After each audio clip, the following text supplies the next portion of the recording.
তো আসসালামু আলাইকুম। আমি তোমাদের ফারবজ অ্যানিমেশন আর একটা ভৌতিক গল্প নিয়ে আসলাম। তো গল্পটা শুরু করা যাক।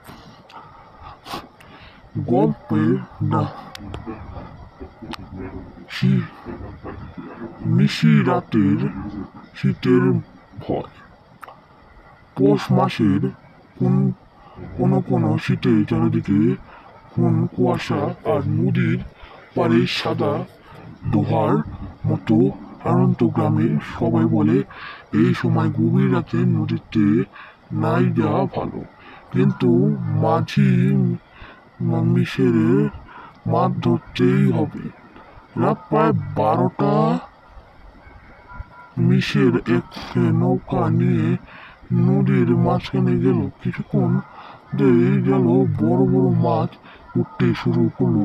খুশি হয় সেই নৌকা ওই ছোট্ট চুলায় আগুন জ্বালিয়ে কয়টি মাছ ভেজে গরম করে খেতে লাগলো। ঠিক তখনই নদীর ওপারে থেকে ভেসে এলো এক অদ্ভুত ডাক।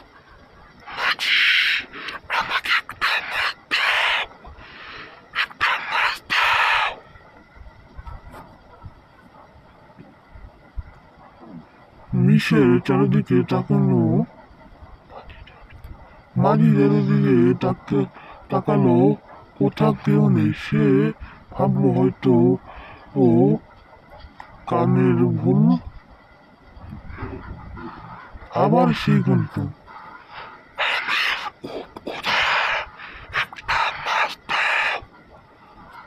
এবার তার বুক কেঁপে উঠল। নদীর কুয়াশার মধ্যে যেন সাদা কাপড় পরা একটা ছায়া পানির উপরে দাঁড়িয়ে আছে। মিশের